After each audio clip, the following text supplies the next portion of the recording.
мен сенен бірдеме сұрайыншы, мақұл ма? Сұрасай. Кезінде сенен өнерлі жігіттер кезікті, оларға қарамадым. Сенен ақшасы көптерді кезікті, оған да қарамадым. Ал сенен келбетті жігіттерді кезікті, қарадың ба?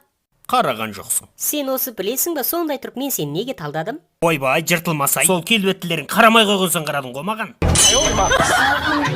Осы бұрынғы келіншектерді айтам, күйеулерінің атын атамай, отағасы баланың әкесі деп сондай жақсы аттармен атап жүруші еді. Әзірде атын атамайтын келіншектер көп. Әзір не деп атайды?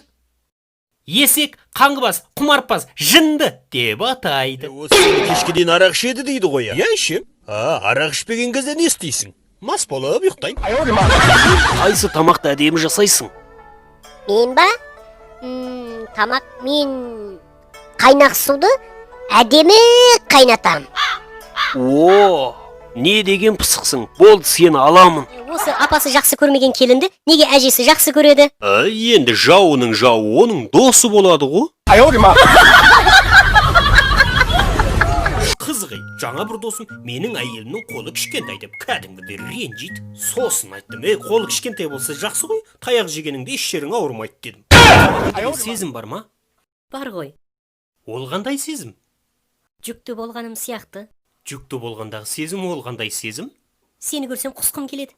Естуге қарағанда, кезінде сен үшін бір қыз асылып өліп ала жаздапты, Ол рас, саған тигенше өлгенім артық деген.